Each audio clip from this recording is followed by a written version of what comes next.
Hello, Mixed Nutcases. This is Nuke Chas, and we've got a special episode for you today. We are going to be talking about Starfleet Academy and just the first 3 bites. With me, let me introduce my panel of guests. We have down in Virginia. Hi, I'm Jason. I'm Jen. And then over on the West Coast. It's Sonars Vox, the man from a galaxy far, far... Wait a second. And there's no Tech today because Tech is away and I did not watch. We are huge Trekkies and always going to comment on Star Trek, so we're going to go in here. But instead of waiting for the whole season to finish, we were really excited and we wanted to talk about it right now. So one of the things that in my family we have is we have a 3 bites. Before you can say that you don't like something, you have to try 3 bites. Because the first bite, if you've decided you don't like it, you're not going to like it. So it takes 3 bites to get past your initial feelings and to really taste something. So that's what we've done here. We're going to look at the first 3 bites of Starfleet Academy. And I think it works also for TV shows because it takes a little while to figure out what people are trying to do. The first episode is always a lot of backstory and setup. And then it takes a couple episodes to kind of get a feel for what this show is going to be. I want to start just a little bit with, before you watched it, what were your expectations of Starfleet Academy?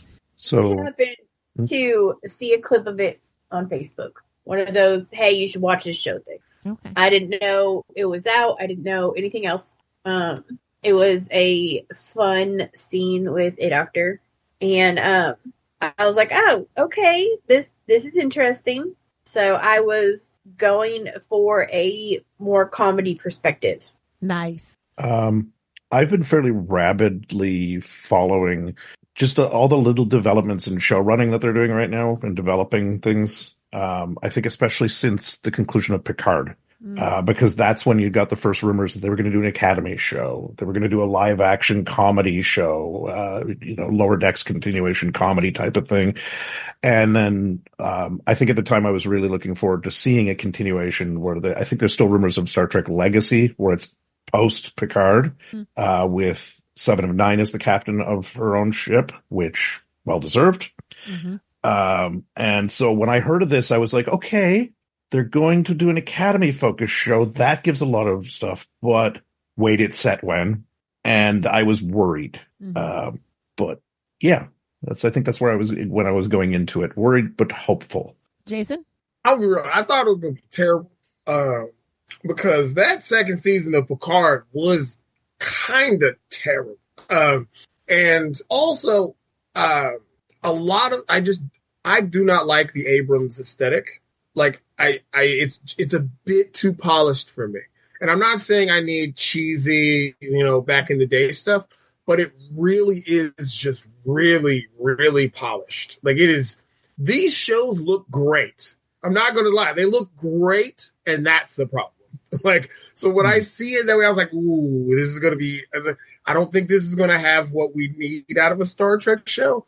And yeah, but I will admit openly that I was surprised. It is nowhere near as bad as I thought it was going to be. So my first impression is that poster that came out that looked so AI generated because everybody's so beautiful and perfect and polished and clean and smiling and vibrant colors.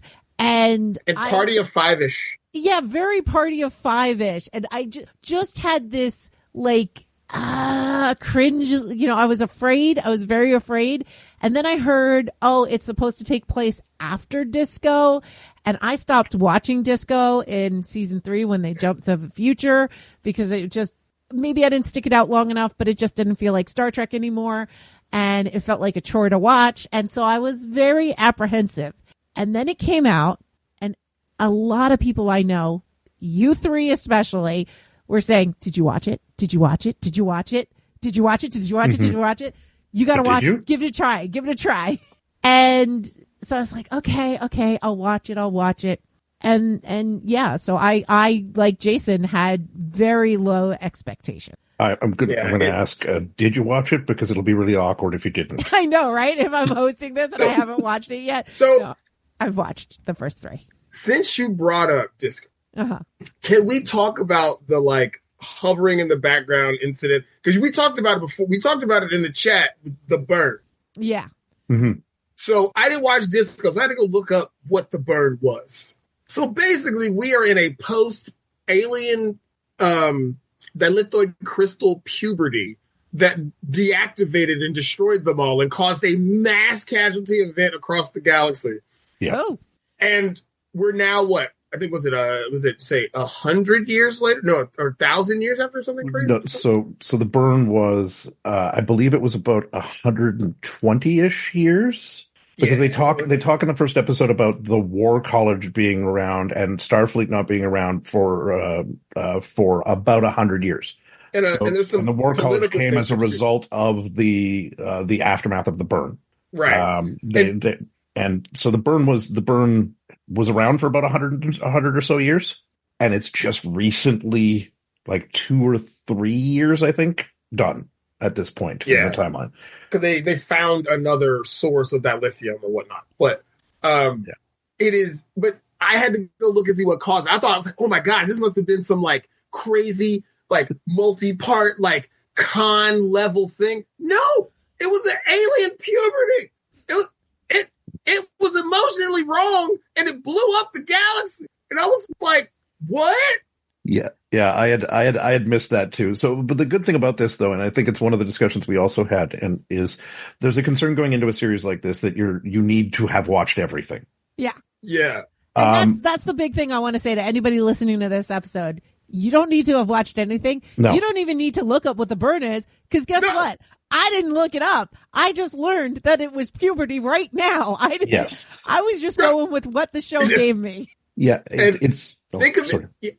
I was gonna say, think of the way they reference the burn, like Star Wars now references midichlorians. Like it happens, and people know what it is, but you don't really need to know what it is. I think though it's less why, and they do a good job of explaining less why it happened. Yeah. And more the impact of it, because there's often it's said, especially by wow, my brain is spacing here. Give me one moment. It's often said by Captain Ake that these are kids that have lived through every trauma that people could expect. They don't need to have more trauma poured on them. So they are kids that are literally, they lived through the apocalypse or the post-apocalypse, and they are now post-apocalypse. And I think they do a good job of explaining just enough of what the burn was without you having to know anything. Right. And exactly. And it's got some very, very good themes tied to that. So, and I think with a lot of things, there's a lot of little references to things, even from past series that are, you know, as diehard fans, we've all seen them and we've probably seen them multiple times, but there's little references to them and moments and things like that that are tied in nicely where you could be brand new to Star Trek and you will learn a little bit about the history, enough to intrigue you and tease you and tie you in. Yeah. And then if you go back, you'll be watching something. Oh, wait a minute. Yeah. So for me, like my impression of what the burn is it's Star Trek's 9/11. Basically, you wouldn't be wrong. You know? Basically, yeah. I think it would be more like, look at tying another show in, Dark Angel, with the EMP going off and wiping out most of technology. Yep. It's a Dark Angel. It's a Dark Angel EMP event. Or, That's you know, Hiroshima. I mean, like getting even worse, you know, it just, but no, that's really good. So I want to mention just kind of first impressions. Mm. Oh, before we get into that, I do have to share one thing. So everybody's telling me I have to watch it. I have to watch it. I have to watch it. And then Tech tells me who is that he says, you know, there's a lot of people angry about this show. And he goes, and they're angry because there's a female Jem'Hadar, and Jem'Hadar don't have gender and this and that. And I'm like, well, hang on. She's a Jem'Hadar. Hang on. Yeah. And I said, well, maybe it's a hybrid. Maybe it's this, maybe it's that. And he goes, doesn't matter what the explanation. You're going to love the character because of who's playing it. And I can't remember the actress's name, and I will tell you her name later. But the important part is, Tech and I watched this show called Bromwell High. It was a cartoon 1,000,000 years ago, and she played Keisha. So, and she's a comedian, and I absolutely love her. And as soon as he said she's playing her, I said, I don't care. I will love her. And I do. And I have a huge crush on her. So that was the big impetus to get me watching Starfleet Academy. it's Gina Yashere. Yes, that's it. Gina Yashere. Yeah. I had to look it up at first, too, because I know the character's name, Laura Thawk. But in my head, she's just Keisha. As soon as I saw her, me and Jim both were like, we've seen her in stuff. Like, we've seen her in stuff. So we had to look up to see who it was. She's grown on me. And to be fair, I don't necessarily think it was her that wasn't attached to me before. It's because she's a Jen Hadar half Klingon. Yes. Which is impossible. But we're 800 years in the future. Yeah, a lot of things have happened. Right. Going along with the whole half part, I personally like and find it more believable that there is more of a melding in the species and alien race. Yeah. Like, I was very happy with that. Like I said, she's grown on me. She has, even Ake is not a full, what are they? Lanthanite. Lanthanite. Yeah. Right. She's a hybrid too. Mm-hmm. She's half human, or she's half something. They don't say. She's half something. Yeah. I'm gonna tell you something right now. Out of all the characters in this show, she is the one that drives me up the wall, and I'm gonna tell you why. And it's a very, very, very Trekkie thing. Yeah. Show some freaking decorum when you're sitting in that chair. Show some respect to that chair and quit reading Othello or whatever it is with your toes out. Stop it. Stop it. This is the thing is, okay, I'll say this as a sailor. There is some respect to be put into that chair. The captain's chair is a literal representation of the office. It is something that is important. However, actual officers, when they spend enough time on a bridge, especially captains and whatnot, those sitting in that chair will do what they can on long watches to be comfortable. It's just a chair. Because it's just a chair. It's a symbol, but it's also just a chair. Also, I fell in love with her as a character. The moment she sat sideways, comfortable knees up in that chair, because this is someone who, she's not a War Academy captain. She was trained by them, but she is not of them. Okay. Right? And to me, feels like the Doctor. Mm-hmm. And that is like from Doctor Who, Doctor. Yes. And that's exactly what it is. Listen, it would not be so bad for me. Just put some freaking shoes on. Listen, I loved Ares in Xena the Warrior Princess and Hercules. He's sprawled. He's the definition of man spreading on a throne. I'm down with it. Just put your toes on. We are not Quentin Tarantino. So I do love that you're right of the same line of thought of the War Academy commandant, but I love that she uses that to needle him specifically, because that is part of her charm to me. Is she's been there, she's been around 300 plus years. So she actually, when I misspoke when I said she's War Academy trained, she is old school Starfleet trained. Yeah. Oh, yeah. But she's been around long enough to know that those little things, yes, they matter to some people very much, and she can use that to her advantage. She needles people specifically. Plus, be comfortable. The first time we see her, she's all decorum. She's all upright. She's not like that. Mm-hmm. She's also ruthless. Yeah. She's evil. Colonizer. Totally. She murdered the heck. She murdered the heck out of Paul Giamatti's crew. She murdered a lot of his crew. But even before then, when we first meet Paul Giamatti, which is like, oh man. Amazing. Can I just whatever possessed Paul Giamatti to get off the couch and come do some Star Trek? Bravo. He's probably, my guess is lately a lot of people, big names that are getting involved with Star Trek, it's cause they're fans. And they're like, finally, I can ask for this. But, she's all stiff. Her hair is contained. Mm-hmm. She's all business. She's all Starfleet. She's what you expect of Starfleet.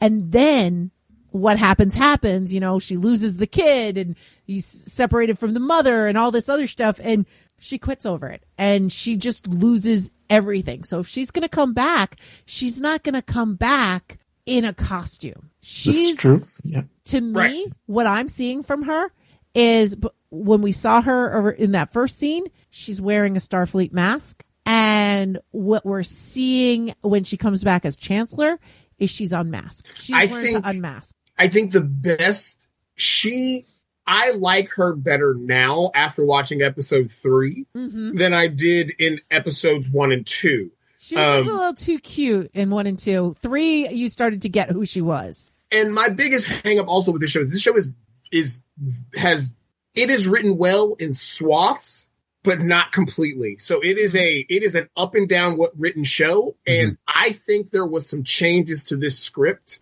because I do not think in the original run, it was supposed to be her as this step-in figure, almost mother-like figure. I think he was supposed to be her kid, which is why we don't know what she's half of, which is also why, if you notice specifically, like in episode 3, she has a very, very motherly conversation with him. It's not like authority figure talking to him. It is motherly. Same thing with when she approached him in episodes 1 and episode 2, when he was younger, when he was older, how she approached him and how she looked at him. It was not of this authority figure who was kind of, disenfranchised with how Starfleet was. It was a mother.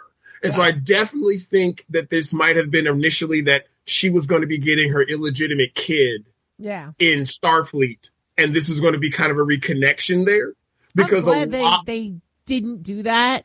I'm glad it's not her kid, but I can definitely see that. I can see it, but I get more vibes that, especially in the third episode, by that point, she's easing into the responsibility she's been given, but she's also very much, you notice they have a shared history that hurt her and made her come to the realization that the mask was harming people. Yeah. That, I don't even think it was that she was wearing a mask of a Starfleet officer. She was wearing a mask of a Starfleet officer in a wartime. In a time of they're besieged by all fronts. Yeah. She was wearing the mask of a Starfleet officer, but lost what it meant to be Starfleet. Yeah, and his loss that to me is why it's kind of like a mask. Yes. And when I say she's unmasked, I mean this in the neurodivergent sense.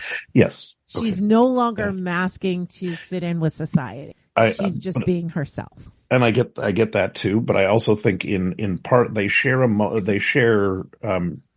is the catalyst for her realizing that where she was not a good place. And she has an affinity and an affection for him because of that. Yeah. And I call it now. I say it now, not knowing anything about what's coming up in the rest of the season, but I think it's going to be revealed that she has lost a kid of her own, at least. Well, we know she has. Her kid was. Oh wait, that's right. She did mention. That's right. That's right. Yes, that's right. Yeah. So there's that tie too, right? So there's that. And he's even said, "I'm not your son." Yes, I'm not him. That's brutal. By the way. That was. By the way, I don't like that they use that in that scene where he's coming at her incorrectly. And he's definitely doing it in a way that she didn't deserve it. And I get it that they're trying to play him as this kind of angsty, rebellious teenager. It was such a "you're not my real dad" moment, though. Yeah. Right. And and at that point, she hadn't really stepped into that sort of space yet. So it wasn't warranted. And my only beef truly too with her in this relationship is that I need to see some more pushback from her back in the day. Like when they first initially showed her saying this was the thing that broke the camel's back and she quit Starfleet.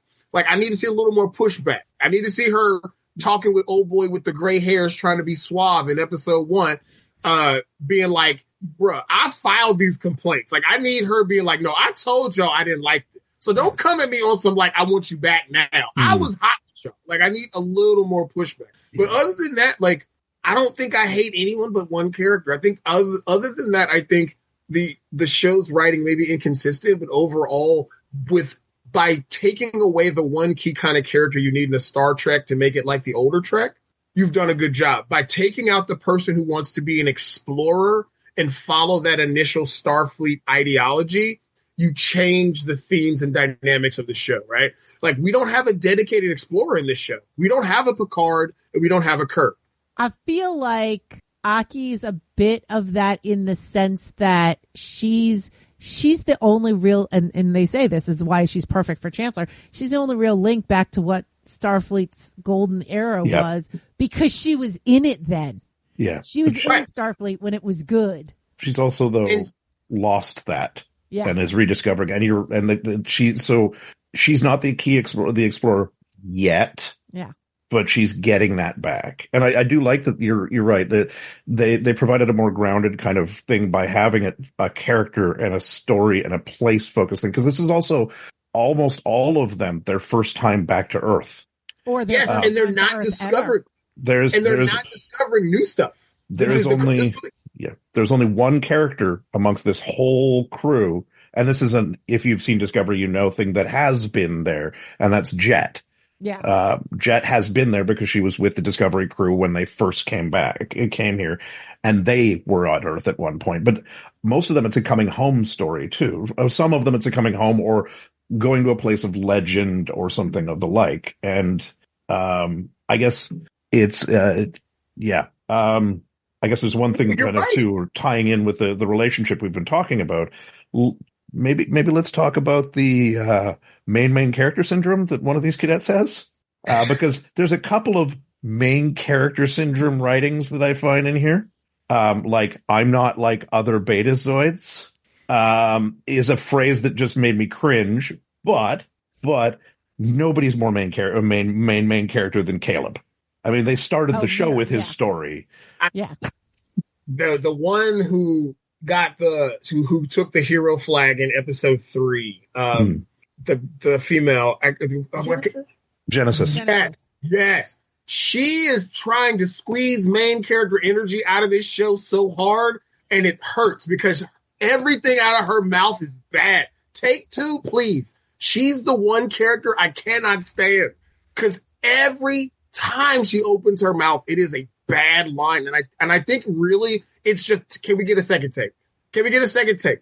Because she sounds so pompous and so arrogant, but then they have the actual Fred of the group, the actual pompous, arrogant dude. And so it's like they gave half of his lines to her. No, that's daft. I feel like she is tries too hard. Like, they make us think that it's the fish boy, what's his name? I don't have all their names memorized. That would be Mr. I was out in the sub-zero temps of space for episode 1. Darren Ramey. Thank you. Yes, Ramey. He definitely is, like, they're showing that he tries too hard, and it's very obvious, and we've already got the reasoning, but she's I'm an admiral's daughter, blah de blah, and it's no, you are trying too hard. Like, you're not saying you're trying too hard. You're obviously trying too hard. How dare you use my daddy issues that I brought up this episode specifically against me? Yeah. Or did anybody else notice that Raimi had the same conversation with Genesis that Caleb had with the telepath girl? With the Betazoid? These two dudes Tamira. have both. Tarima. Yeah. Tarima. They've basically both opened up saying, hey, this really bad stuff happened to me. Like, that's kind of why I'm like this. And they both got shunted. Like, they both get shunted bad. And, like, that's the biggest writing problems in the show. The only relationship they handle well is Tig and the half Klingon. Oh, Laura and Tig, when that comes about in episode 2, I am so freaking happy. It was the most effortlessly wonderful introduction to their relationship they could have ever had, but it also tied into the greater, you're going to learn something from this theme. And it was so handled so well. Love it. It sours every other potential relationship in the show because the Betazoid thing is a problem for me because she is forcefully in people's feelings and thoughts and not caring. It is bad juju. And the other thing, which is like this back and forth between Remy and the Admiral's daughter, it feels misplaced. It feels like this should have been with Caleb and Remy because they build them as rivals in the first episode. Yep. I saw somebody shared a meme and it was Caleb and Remy, and it like had them facing off, and it had heated rivalries underneath.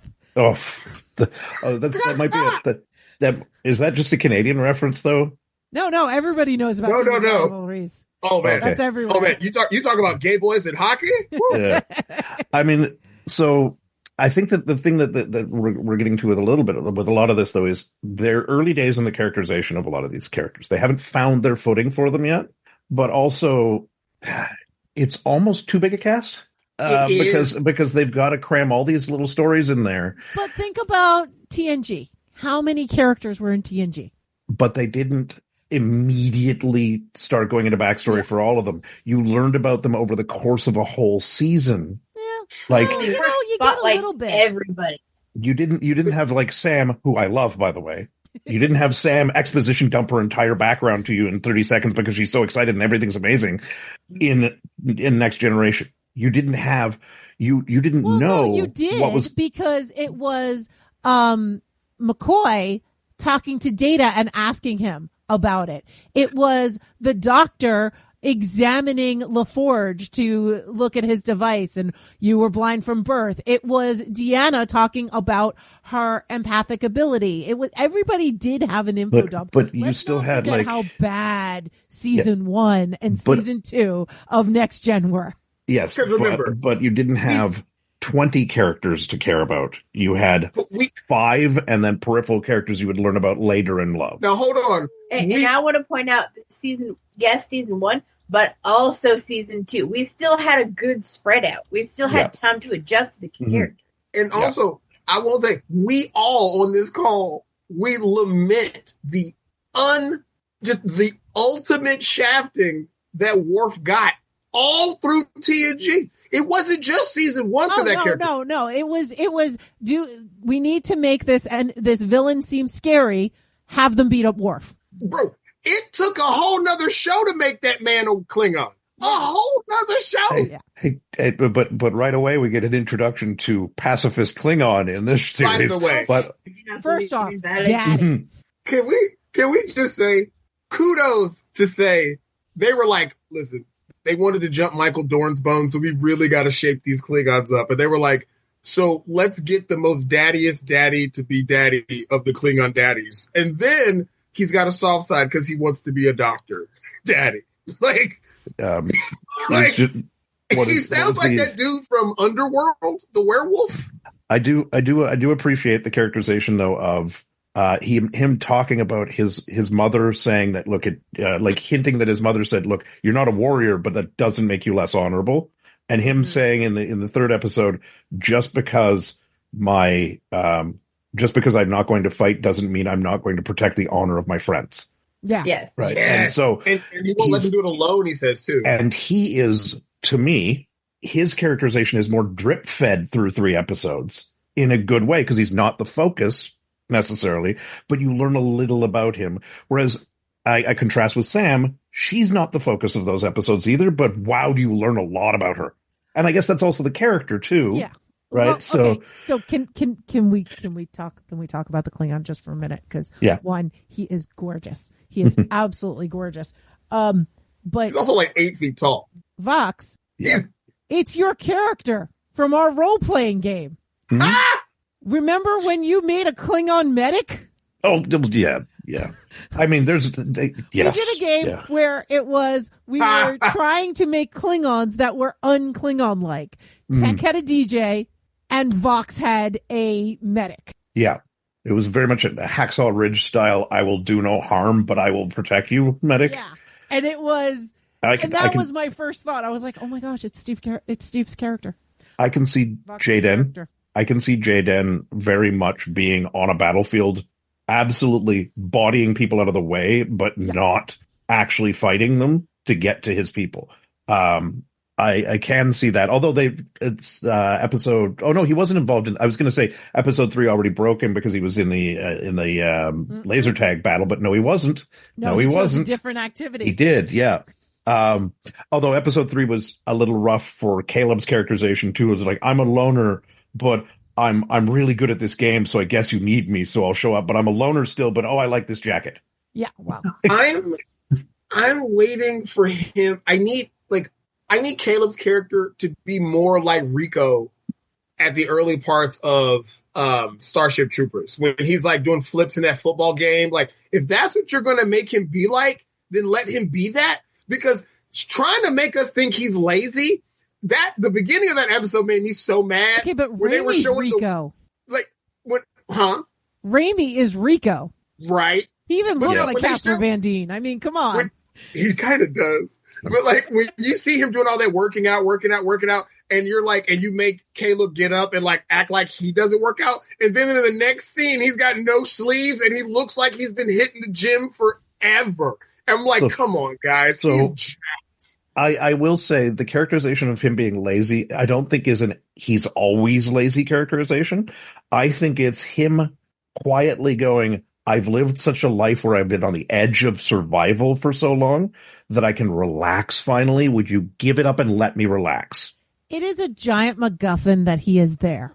Mm-hmm. Like this whole, you hijacked a ship and you're supposed to be on this prison planet, but you want to find your mom who broke out of the prison planet, and we'll help you, but you just have to join Starfleet Academy for some reason. Like, none of it makes sense. And it feels so forced to be like, this is the reason we'll see Paul Giamatti again, guys. Don't worry. And he got away in that episode. So, like, don't worry. He's coming back, guys. Yeah. And because wait for it. He didn't even need to run away because they even said that the mom would get visitation from the place she was at. And because he ran away, he never actually got to see her. Right. And then they also dropped the bomb that she was actually there. But by the way, this is some BS. How you gonna do all but 2 years of your time? How you gonna say, I'm gonna stay in here for 13 of my 15 and then break out? I feel like there's more to that story. There's gotta be more. Why would she break out with him? Well, and he had to be threatening Caleb his mom is She-Hulk. And remember, his mom is She-Hulk. I was going to say, that's the other thing. Tatiana Maslany is playing his mom, so we're going to see her again, too. Exactly. You don't just waste her. Right. Yeah. Paul Giamatti's character, absolutely delicious, as a villain. But I will say, when we're talking about characters that we enjoy, we talked about Laura Thok a bit already, but I think the first episode, I fell in love with the character right away, because of just the interaction of she's matronly, she's nice, she's wonderful, she's polite to the captain, and then 200 push-ups now, drill instructor comes out right away and, put your bag on this idiot's back. But then in that same episode, you get the moment where she's dying and she's still looking out for them because she is very much the mama bear. And I loved that, but I think it was episode 2 when I loved it even more, when she freaks out on that one kid, the kid cries and runs away and she goes, there's always one. There's always one. I can smell them. Yeah. Oh my gosh. No, she said there's always a crier. I can smell a crier. And there's also the do not bleed on my courts unless I tell you can. Yes. She also gave our Klingon boy his shine. Because in the first episode he had to do he had to pull the thing out and suture the wound.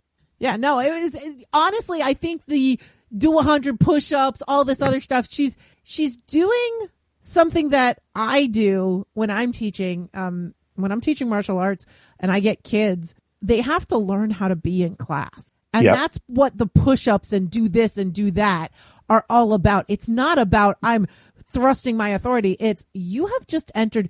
It may be Starfleet Academy, but it is a military college. And you need to learn the discipline and the decorum. And I'm going to break it out of you, and you're going to learn how to learn. And once you get that, you can actually then begin to learn. There's also some very much room for exploring this, but I think you look at the fact that she has the expectations of Klingon lineage, Jem'Hadar lineage. She even says it. From my father, I learned that victory is life, while my mother told me today is a good day to die. Yeah. She has that heritage expectation, but she is also a first in a war college, not Starfleet, where Starfleet would have been accepting. She had to prove herself to be where she is, very much for many different reasons. And that is reflected in that being harsh because she knows it will allow people to grow into who they are as well. And they throw in a great bit of detail with her when she's talking with the captain, I think at the end of episode 3, and she says, well, I believe in Starfleet, and that's why I chose a different path. Yes, yeah. I will say this, she's the best casting in the show. Because they've given her very funny lines that only can be pulled off in the way a Klingon, basically she's made from two warring races and she decided not to be a warrior and talks crap like somebody's black auntie. And when she was telling the hologram girl, she was like, if this is going to be the day, if I'm going to bleed to death, I would like to have less chatter.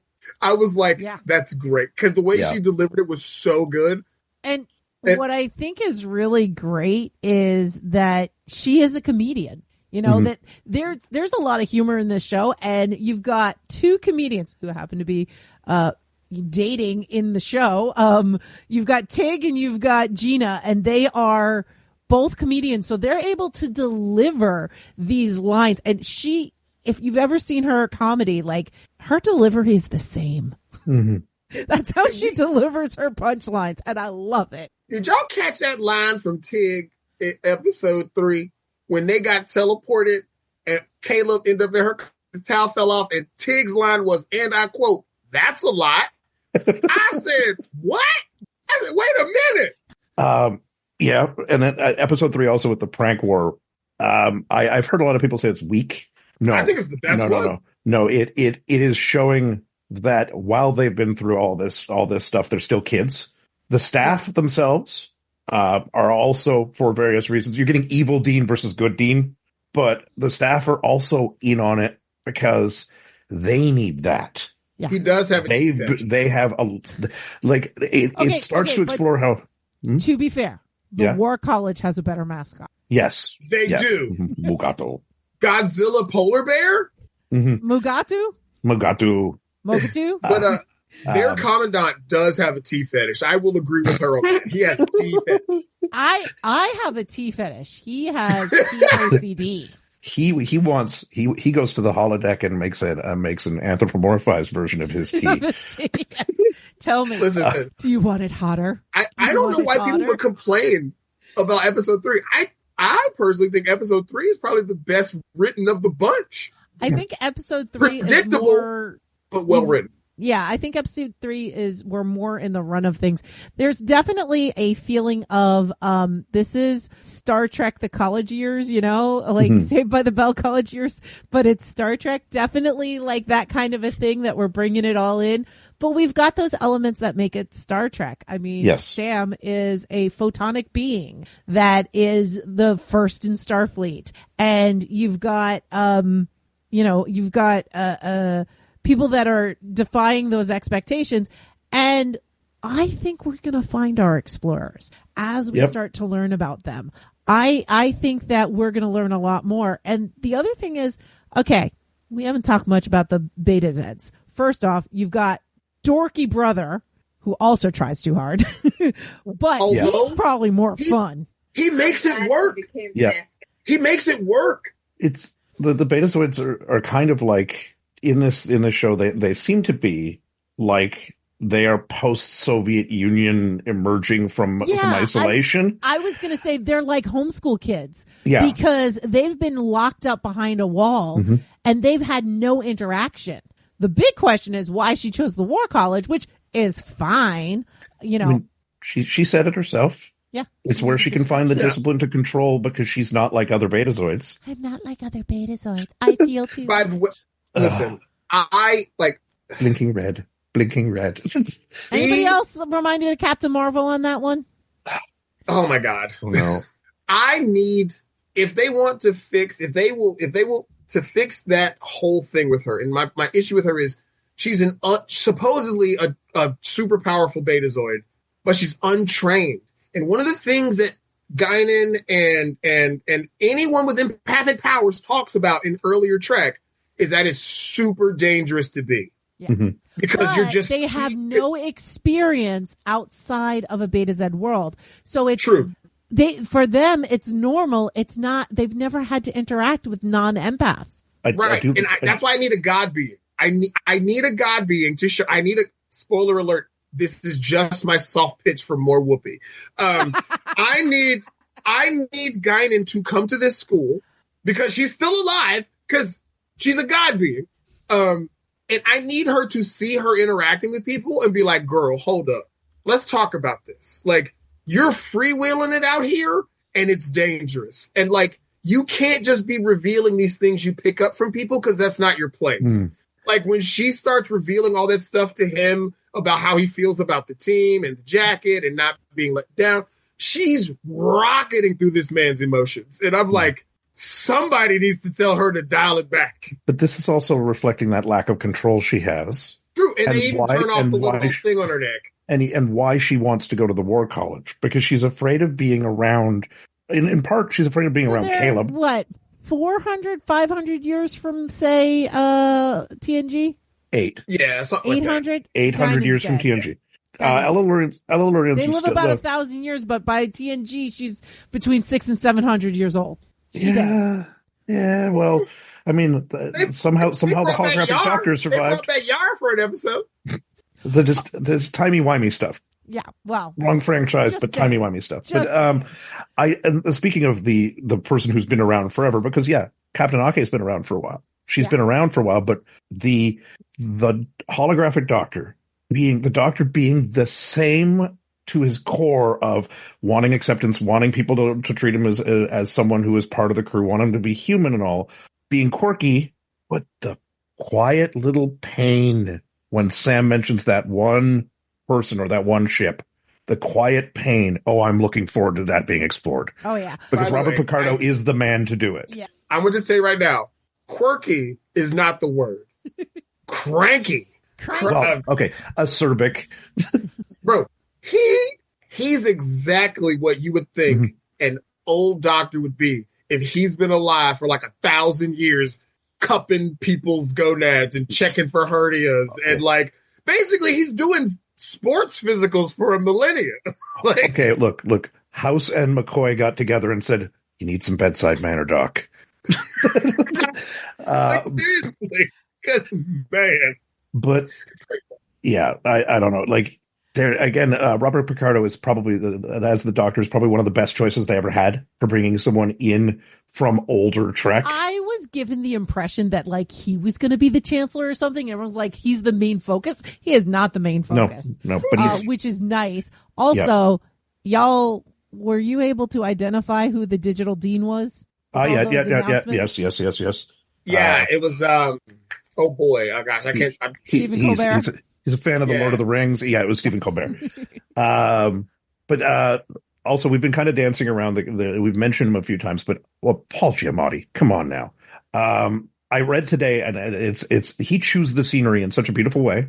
But I read what his inspiration for the character was, and I'm like, okay, I see it right away, and I love it. His inspiration was Gul Dukat. Really? Yes. He is very much. You're going to go for a Star Trek villain. That's a great Star Trek villain. Soon as I saw the episode and I'm watching, I said, that's Paul Giamatti. And Jen was like, I don't know that. It kind of does, but I don't know. I was like, no, that's I know that voice. That's Paul Giamatti. I knew who it was. Mm-hmm. Yes. Because I agreed on him. It was it was number 2 that we couldn't figure out. Because you thought it was, or no, did I think it was it? No, we sat there and debated for a while. You did. Who couldn't you figure out? We were trying to figure out when we first realized that we knew the second, number 2. Oh, no, number 1. We were trying to figure out who she was. Because at first I thought she was this black actress from a Doctor Who episode, but it wasn't her. But no, Paul Giamatti, superb. He should have been a Romulan years ago. He should have been a Romulan. Perfect species to have him as well as being a Romulan, because that man is very much, he can toe the line between being very, very serious, being very menacing, and then just ripping into the scenery and taking giant bites out of it. And very scuzzy, because he was one of the auctioneers or sellers in 12 Years a Slave. Oh, yeah, you're right. Yes, he could play sleazy when he needs to. Well, so, I think that's kind of his oeuvre. Right. But yeah, man, like, somehow if they told me the budget for that first episode was somewhere in the hundreds of million, I would have believed it. Just from the fact that I do have a complaint to make. It really feels like there's a lot of, I don't think it's AI, but it's definitely got that clean AI gloss to it. That's the computer graphics are just a little too like. It's a Discovery era thing. I mean, Jason, you touched on it earlier. The glossy thing with Trek being a little too, and I think if we're looking at Trek's past, the one that towed the line very well, but being prequel, but without looking better than the sequels, was Enterprise. Yeah, because it had that kind of grimy submarine feel to it. Yeah, you can be. But this cleaner is and crisper and better looking. Cleaner than Strange New World. Oh yeah, you know? No, that's the thing, like, is you can be cleaner, but the sci-fi-ness is just a little too. Yep. They turned the dial up just a touch too much. Yeah, they needed to take their sci-fi filter down a notch. Yeah, I don't know. And there are moments when they're like at the academy just being students. Yeah, when it's not with the little robots dancing around and all of that. What's with them too? What's with these? Although there's an exocomp. And yes, there's totally also an exocomp. I can't remember the species, but the big alien from Prodigy. I haven't watched Prodigy, but the big alien from Prodigy was one of them. Yep. Also, weird cameo I didn't know happened, and I should have spotted. I don't know how, but the first episode, one of the bridge crew of the Athena was WWE Women's Intercontinental Champion Becky Lynch. Oh, okay. By the way, I totally should have noticed because I'm obsessed with the WWE, and she's amazing. But like, by the way, that was when our wonderful Chancellor was most ruthless. When they disabled the shields and she was like, destroy them. And just lock on and fire and just destroy them. I was like, that is a Kirk thing to do if I ever saw one. Yeah. Did everyone notice the names? And if you're like me, you freezed and went back. Mm-hmm. The wall of all the big names. The first one that caught my eye before I even hit pause. Mm-hmm. Lieutenant Nog. Nice.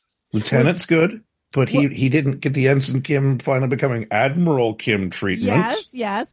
And I went through and I read all, and there were big names, recurring characters, there were small characters, and then Admiral Tawny Newsome.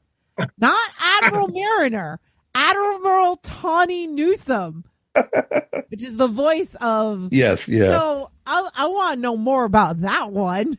Temporal mechanics. You're not supposed to know about it. Seven ends up captain because we've got Captain Seven on the wall, and it was. Oh, and Wesley Crusher's up there with his Lieutenant JG. Mm-hmm. So, question about y'all mentioned her earlier. The hologram. Oh, and Sulu's daughter. Sorry, go ahead. Nice. The hologram girl. Like, is that a race from Discovery? Voyager.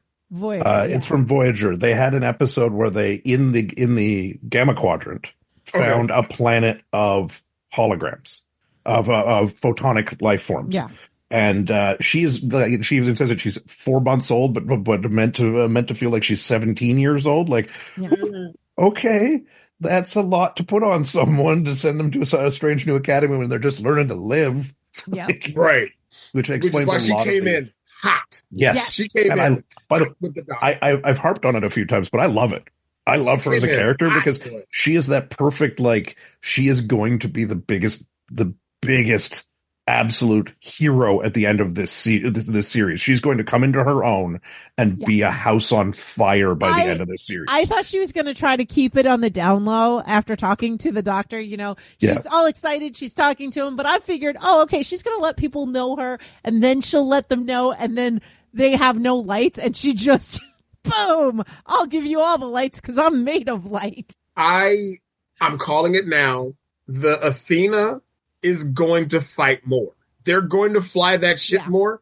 Mm-hmm. I thought the premise of this show was going to be a crew of students gets in a situation and now have to take this new experimental ship out to learn to be a crew. But I think that might be season 2.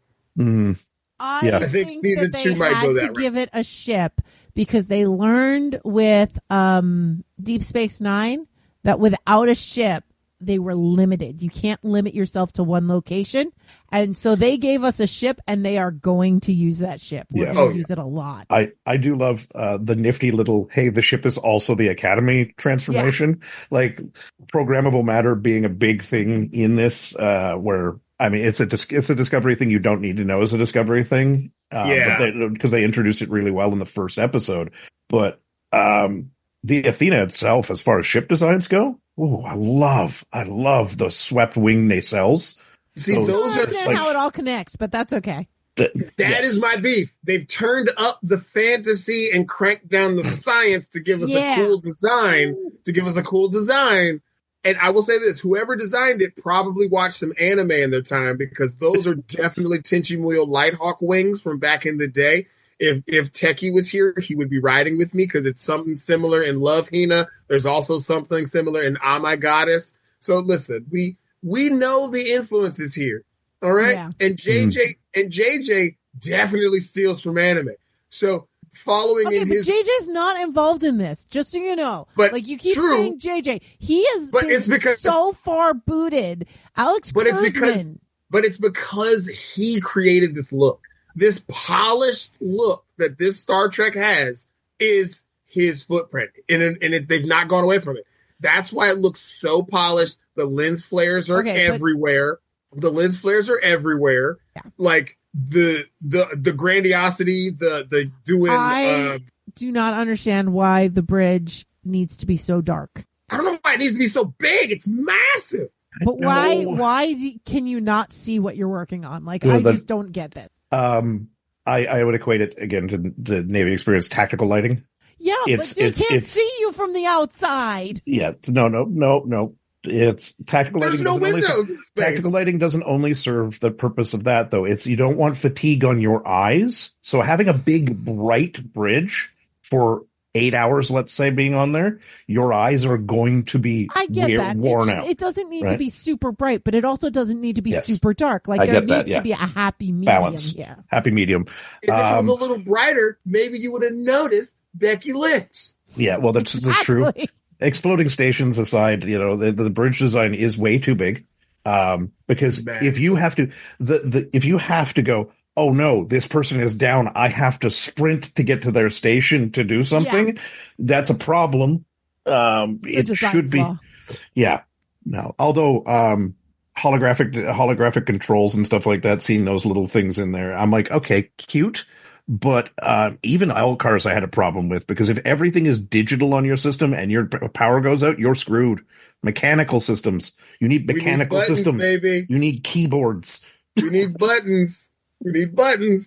Listen, we need clackety clack. We need somebody touching something. We need them poking it. We need some flash lights. You're not always going to have the hologram girl around to be able to give you light. Exactly. But I don't know. I am itching for I think. Oh yeah, one. Nutty and I talked about this earlier. One weird thing about being 800 years in the future is there's some time dilation going on. Yes. Because the first episode came out, the first 2 episodes came out on a Tuesday. The second came out on a Wednesday, or the third came out on a Wednesday, and tomorrow, a Thursday, as we record this, is the next episode. Are the weeks 8 days now? Yeah, there's 8 days, 800 years in the future. In the future, 800 days is a week because it's not a weekly release at this point. They pushed a day forward every time. So I'm itching to see the next episode. I definitely looked for it today because I thought it was going to come out every Wednesday. I was like, I'm ready for this. I even said it in the chat. I even said it's going to be out. I'm looking forward to the next episode when, despite being at the War Academy, because we talked about the Betazoid girl needing someone to tone her down. Hey, you have an eternal character there. The Doctor needs to be her mentor. Yeah. Okay. And I need that to start. But also, I want to learn more about the War Academy. I want a whole episode. Yeah, I want to know more about that. Centered around those War Academy jerks. I have a question about some of the other cameos. Did y'all notice Boothby's garden? Yes. It is a discovery moment, but I just watched the episode, season 3 of Discovery. The third episode is them going back to Earth. Mm-hmm. And, one of the things is only a few of them are allowed to go back, but they beamed down to San Francisco, and they beamed down to a giant tree. And it's Boothby's tree. And they're and I figure that's what the tree in the center of the ship is all about too. That actually might be Boothby's tree. They might have just transplanted it onto the ship, which is, very Trek. Let's put a giant tree in the middle. It could be a sapling, Yeah. Because they do name drop the original San Francisco when they talk about the cadets getting teleported in episode 3. I will say one of the best written moments for me though was in episode 2 with the Betazoids in their negotiations. When he was trying to convince him like, yo, like come out of this wall. Like y'all been hanging out doing this stuff. That's cool. And he was like, you know what? Because they kind of hint that it was Chekhov's gun. They mentioned it early in the episode when they talk about them wanting to put the Capitol back where it was. And the guy was like, some things did change, but some things always stay the same. And later on, they were like, let's, screw it. We'll put it on Betazoid. Yeah, I thought that was great, moving it to Beta Z. And you knew it was going there. You were just waiting for them to wise up to this. I didn't know that. Oh. I need a 2-part flashback to when they left the Federation, because that's crazy. Like them leaving the Federation is crazy, because think about that. That'd be like if you go through years and years and years and years and years of having a psychologist on your bridge on every ship almost, to then being like, they're just gone. That avenue of approach is just gone. Yeah. I don't know. I'm not a huge fan of Betazoids in general, though. We all hate her mom, okay? Well, no, it's the entire. I hate her so every episode she's in. Michelle is like the best Beta Z ever. I'm gonna be controversial here. I don't like Deanna in the first place. Nobody likes Deanna. Hot take. I don't like the most unlikable character in all of Trek. That's because everybody's mad that she's with Riker. Riker's supposed to be a playboy. Riker's supposed to be out here. It's she was written poorly because some episodes are great and some episodes are not. And the reason for that is they would write episodes with Guinan in mind. And if Whoopi was available, because she was not always on set, but if she was available that week to film it, they would use Guinan. And if she wasn't, they would use Troy. So Troy's really good episodes were actually written for Whoopi Goldberg. Yep. So those episodes are awesome, but then the rest of them, they don't handle her very well. The writers were not very good to women in TNG. Well, they were bad to women in general in TNG, but also she was basically the state the obvious-o-meter. Captain, the people who have fired upon us many times and are screaming at us right now are angry. Yeah. I sense the obvious. And it's like, it was... For some reason, I can feel they're aggressive. Yeah. Also, you could defeat her by just thinking horrible thoughts. Because she just crumpled whenever somebody thought awful emotion or the awful things. Yeah, and they also flip-flop between if they're actually psychic or if they're just empaths. Yes. Yeah, like, are they just empaths or are they telepathic? Which again, for Deanna, she's only half, so she would have less, whereas her mother was much stronger and could do more. I always felt that Lwaxana held back on her ability. Oh, yeah. But getting to the Beta Zeds, or the Betazoids or whatever, the president and using ASL.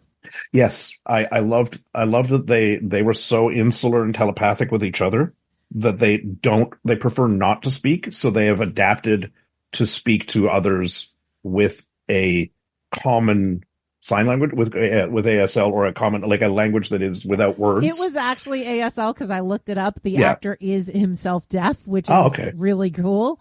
At first I was wondering about that. And, some people are saying, well, if they're betazoids, why do they even need? Because we've seen from Loxana and Deanna that they don't even need to talk. And I think that there is, it's just a different style of communication. Are you going to sit there and read those surface thoughts of "I'll be right back"? Instead, it's just a different style. But I do like the idea that the president is deaf. That is, that's something. But I also take it. So it's awesome that he is a deaf actor playing a character that is communicating through ASL is good representation. But I think it also, in them having the vocorders and them not using their telepathic powers with other people, is them in a way going, we don't trust you. We don't want to connect to you. And it's also representative a little bit of that being aloof, like we are better than you, so why would we touch your mind? Right. Yeah. And that's, it creates an interesting dynamic because there's a lot to explore there, and they will explore it, I'm assuming, given that now they're moving the headquarters there. I imagine one of the first episodes where they take the Athena out, maybe to go to Beta Z. I imagine seeing the opening or coronation of the Federation headquarters. Yeah. Could be and not to mention, that'll give us an opportunity to meet her mom. Mm-hmm. And that'll also give us an opportunity to see her Betazoid boyfriend, because obviously she's going to have to, because obviously there's got to be a guy who liked her. She went off to the war college, comes back with Caleb. Now there's beef. So that's gonna happen. Also, the setup for it being, if they set it up, and this is just me theory casting and writing this, like if they set it up so it's the finale that they're going to Beta Z, that gives a perfect time for Paul Giamatti's character to strike. Yeah. And for because they've opened the wall up. They've opened the wall up against his aggression, because he's the problem. They put the wall up for. His people are. His pirate faction are. Mm-hmm. So it's the perfect time to strike. So we'll see 6 episodes from now if I'm correct, but I think that's where I would go. I would also think that would be their time to kill someone. So whether it be the rival boyfriend from Betazoid or her brother. No! Caleb. Not Caleb. No. Genesis' soon-to-be boyfriend. Wait, the rich kid. Kill him. Kill the rich kid. No, they already. I wish, but they're not going to. They made him too much of a main character. And Yeah. I don't think they're going to kill the brother, because I think that he's too much of the comedic relief. He's our Screech. Yeah. He is their Screech. He is. Scratching at the costume when he's in for the disciplinary thing with the That captain. is straight out of Saved by the Bell. That is out of Saved by the Bell. He was the mascot. Yeah. Yeah, it's literally Screech. Yeah. Yeah. Also, just a tiny little aside, I love the idea of teleporter to phasers, or transporter phasers, and those have to play in another episode, or else I'm going to be sad. Oh, that's literally Chekhov's transporter gun. We're be using it. Yeah. It's literally Chekhov's transporter gun. We're gathering our supplies that we're going to use on our quest later. Absolutely. Mm-hmm. Oh yeah. Because remember, back in the old days, our boy, in the one J.J. Abrams Star Trek, he Scotty? did that, the roving, no. Our dearly departed Russian fellow. He did the Chekhov. he did the roving teleport, which now happens all over this ship. Yeah. Big shout to him, by the way. So there's going to be some more stuff played around with in this.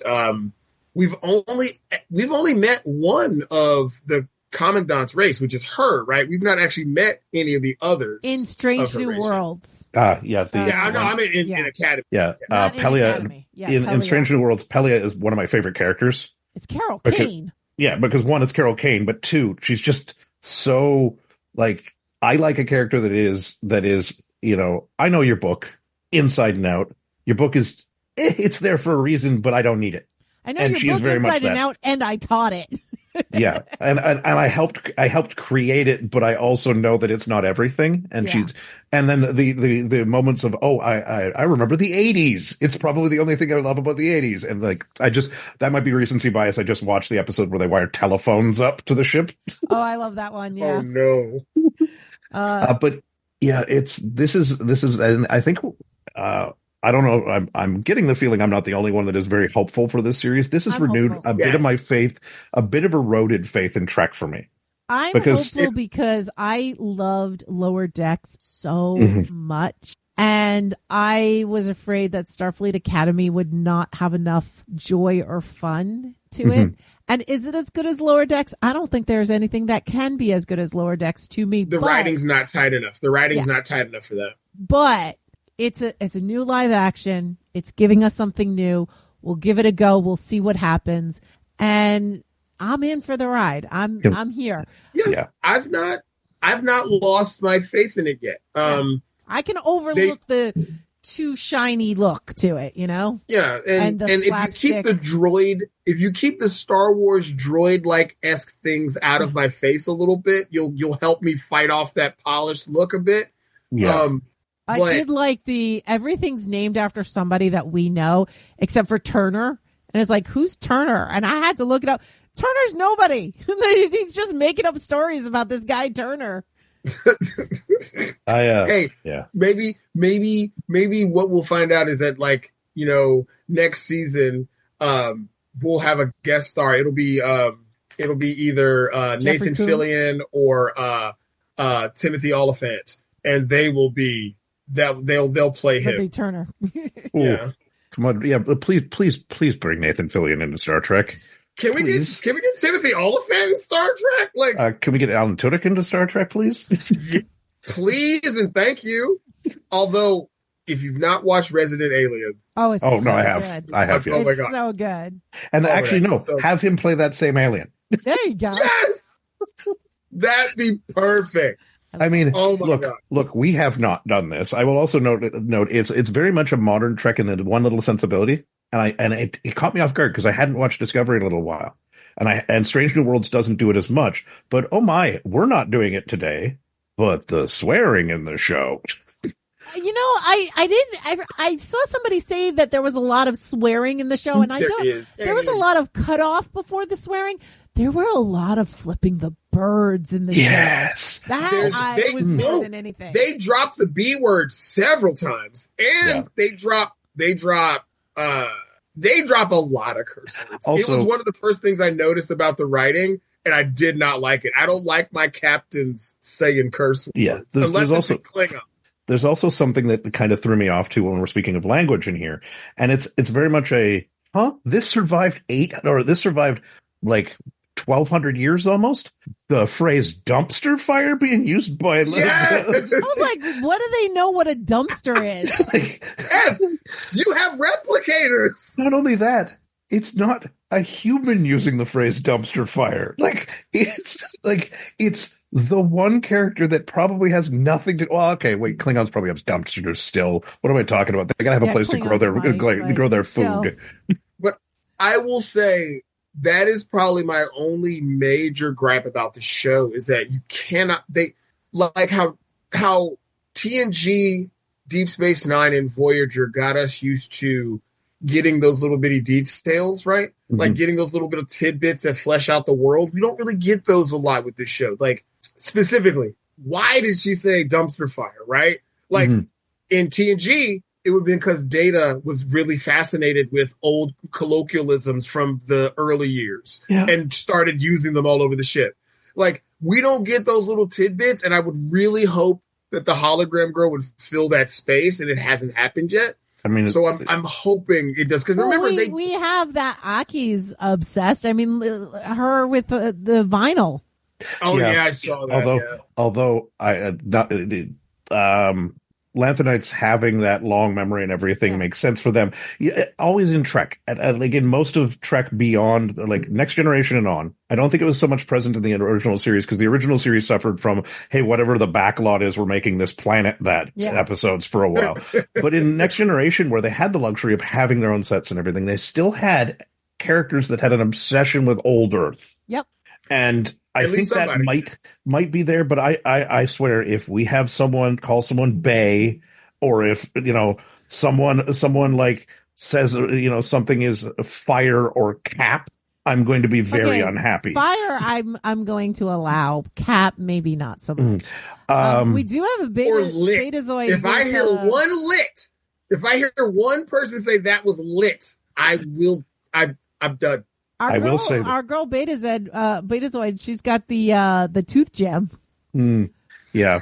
I will say along these lines, when I was looking up the exact quote, the pairing of quotes for Lura Thok, someone described her on Reddit with my favorite line so far of just mixed slang. Oh, yas chadich. Yes, Chadich. I love it.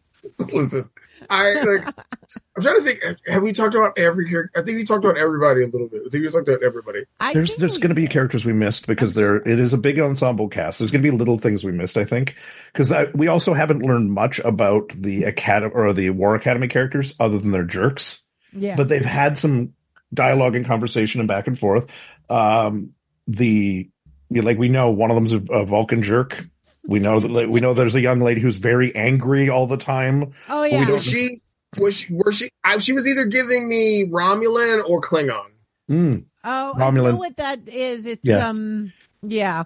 I can't think of it right now. She was giving Caleb some love me eyes. Like I thought that rivalry was going to get a little sparky because wait for it. I'm not saying Caleb is macking a lot, but he definitely gets there's a lot of, like, in that first episode, I thought maybe there was going to be something between him and the Admiral's daughter.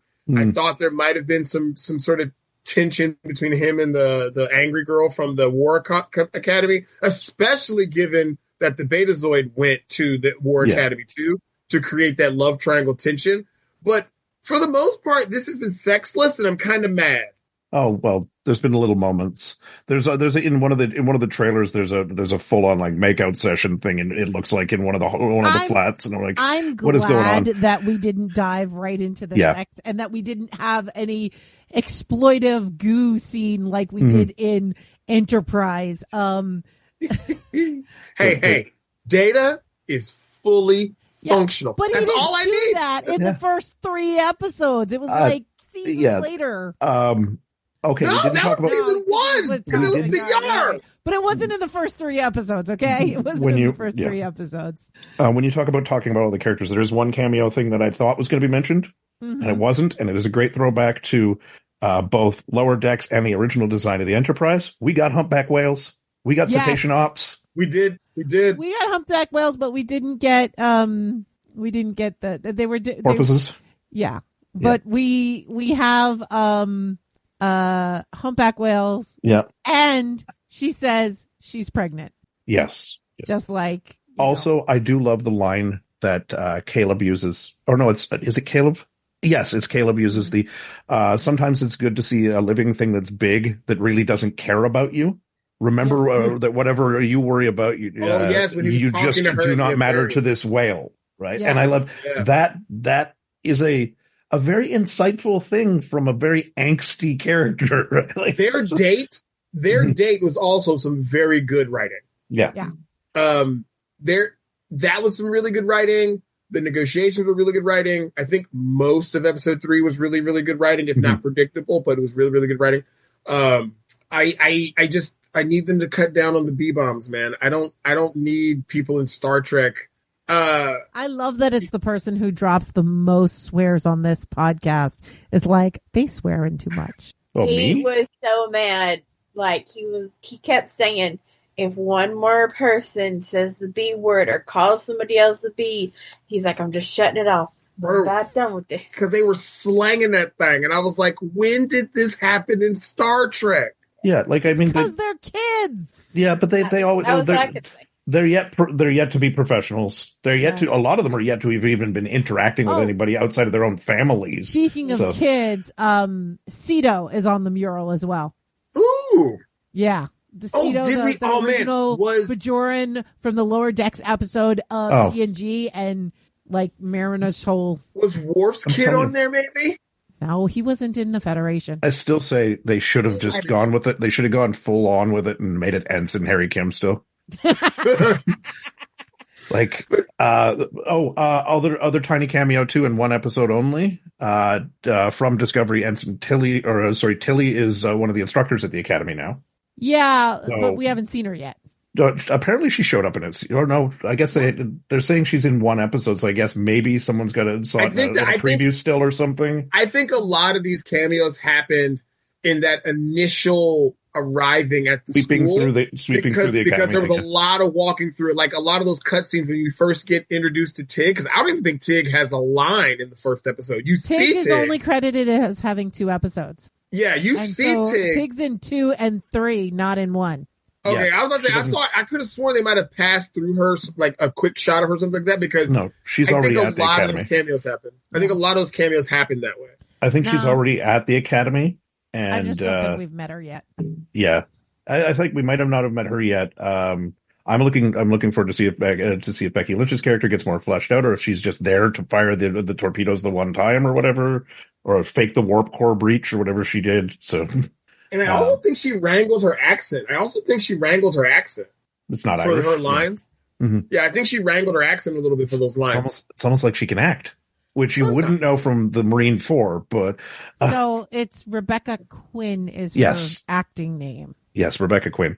Apparently she might be in a few more. They're not saying much, but I don't know. We're getting Cody Rhodes the Guile, so why not? Ugh.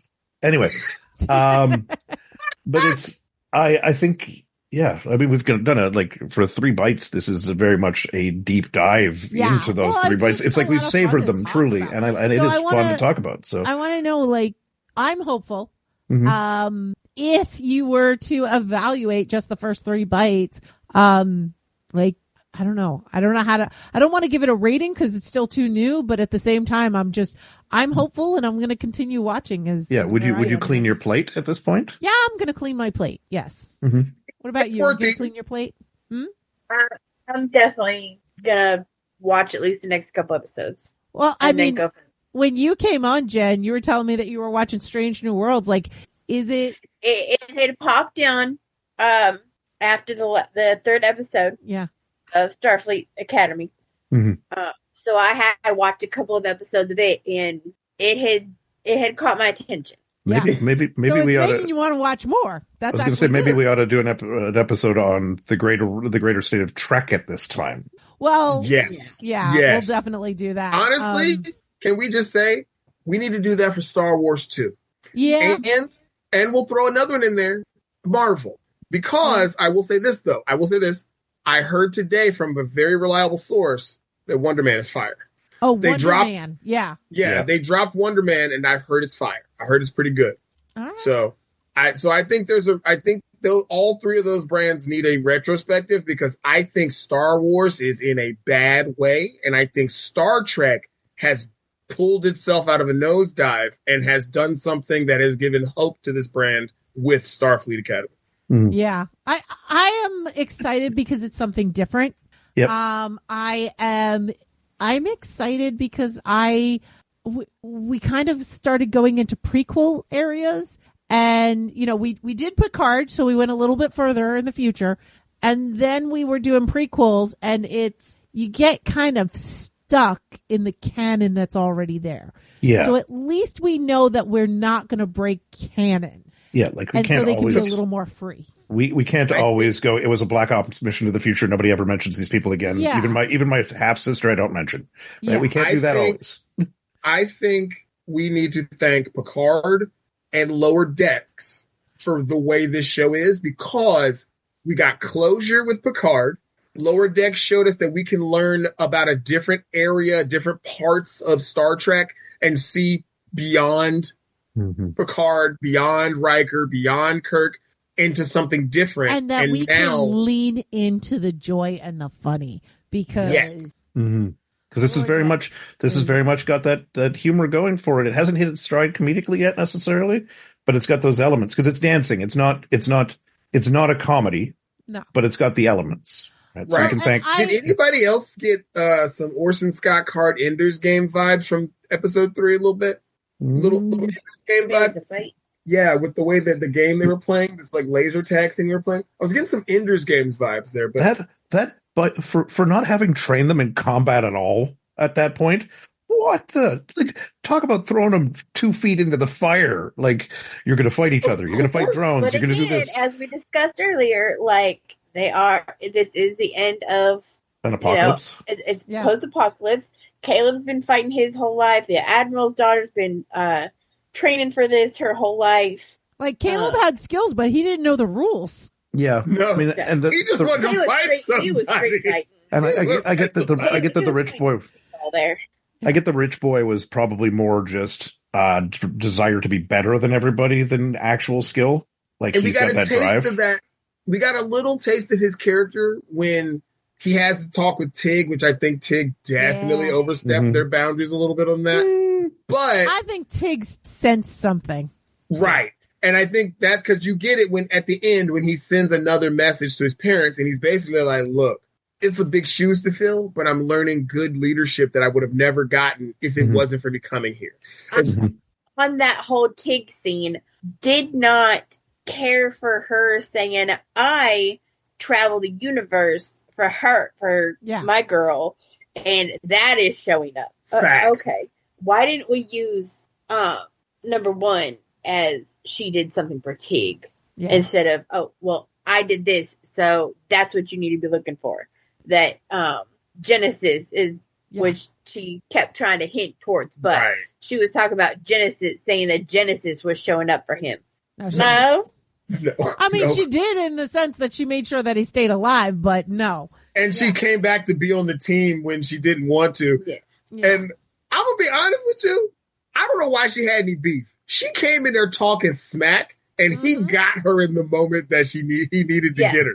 She's Neither like, of them- I'm so mad. I'm the tiniest person on the team, and I didn't get the most points. Also, determining who the captain of your team is based on performance in one evaluation is the worst thing ever. The worst. Facts. It's like, What I'm if- sorry, this is supposed to be a professional academy. Pick the person that rallied someone in the moment. Yeah, you Pick the person that showed bravery in the moment.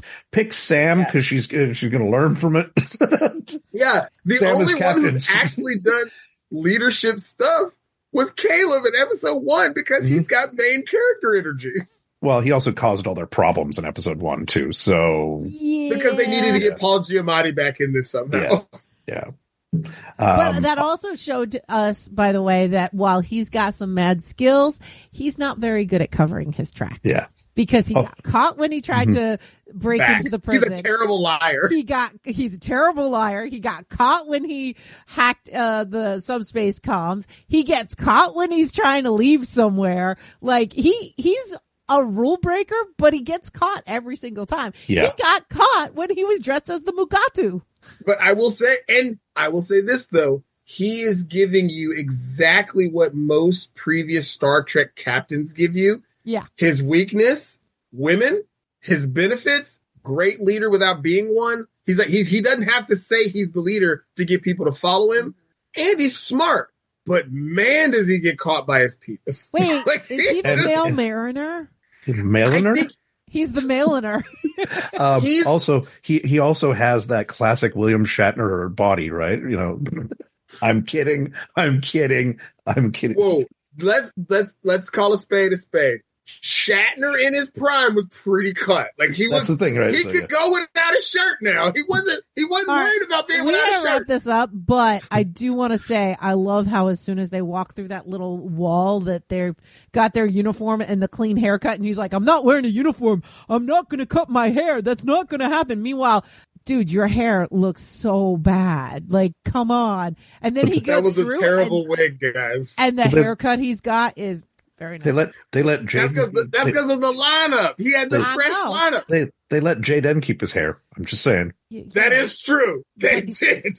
But They let- Jaden came with crisp lines on his I know. beard Yeah, and a nice also- look, and all of his. he came crisp was nice. looking like a 50-year-old man joining Trek. Well, not really 50, but like a grown ass man joining Trek. And he also has, and also with that voice, you're letting him keep those locks. Like, Well, that's true. that baritone's coming through. Like, it's fine. They're gonna love his bedside banner. I they're can't also- wait to hear him sing. Yeah. Ooh. He's gonna join we the didn't opera even club. talk about the Doctor's Opera Club. Oh yeah. Well, The that's the thing. two-person opera He should club? be in the opera club because he's a singer. The actor's a singer. He Mm-hmm. did what? X Factor. But he doesn't want to stand out. Ugh. He doesn't want to stand out yet. Wait till he sings Klingon opera. Yeah. Even though he's the tallest person in there, he's like 8 foot 11 that compared tall. to No, everyone. he's just 6 foot. The actor's just 6 I know foot. everybody else is just short. Everybody else well, is just because short. Holly Hunter is like the size of my pinky. I mean, come on. The actress who plays Genesis is could fit in a thimble. So you know. Listen. And Tig ain't but very tall either. No. Yeah, and they're standing next to Caleb and the Klingon, and I know they're my size. Like, they both got to be like 6'3", 6'4", easy. So, yeah, I want to hear him sing Klingon opera. I'm very excited by that. It'll happen. It will happen. And Jen had to correct me because I was like, have we had a gay Klingon yet? And she was like, yes, we have. There was the episode about the gay Klingon hologram program thing that happened. Mm-hmm.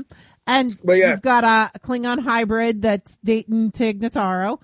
And, but you just might get your gay Klingon main character or ensemble character. I do. I think you're going to get like he's soft. And we don't know that he's actually soft yet. No, and look, gay does not mean soft. I'm just saying. It's going to be revealed that he good looking. It's going to be revealed that he committed some atrocity in the past, and he's now making up for it.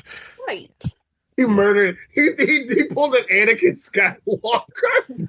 Well, no, like the post-apocalypse thing. He did what he had to do to survive. He just doesn't want to talk about it. You know? Yeah, he's a Klingon. No, he committed a Klingon war crime. Oh gosh. Oh god.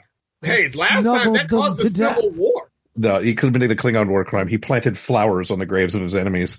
Oh god. All right, so we're excited about what's to come, and let's wrap this up. Anybody got any last words to say?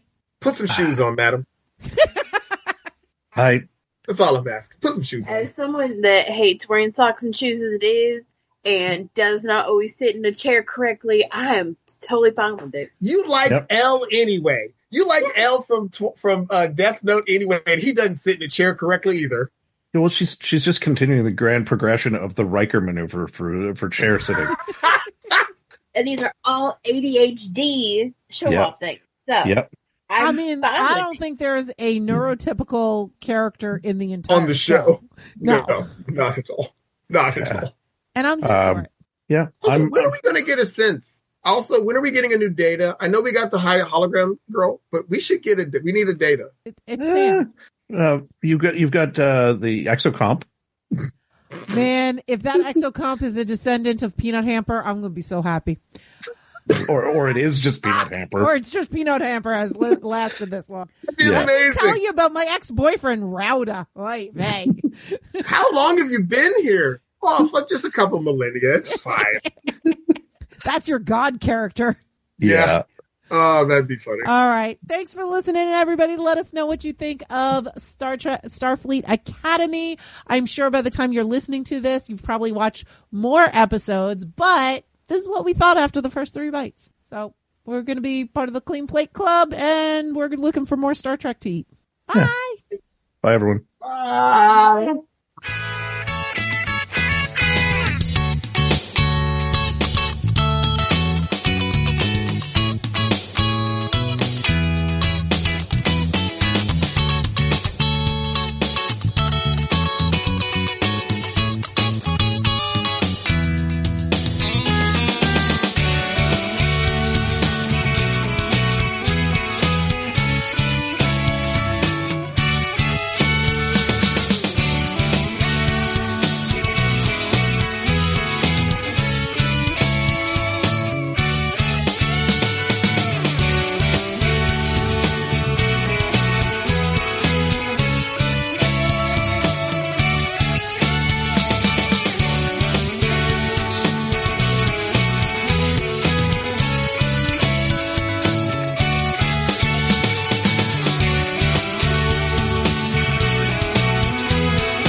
The Nutty Bites podcast is produced by Nimlast Studios under the Creative Commons Attribution Non-Commercial No Derivatives 4.0 International Deed. What this means is you can share it, but you can't change it, you can't make money off it, and you need to link back to me, my site, and everything.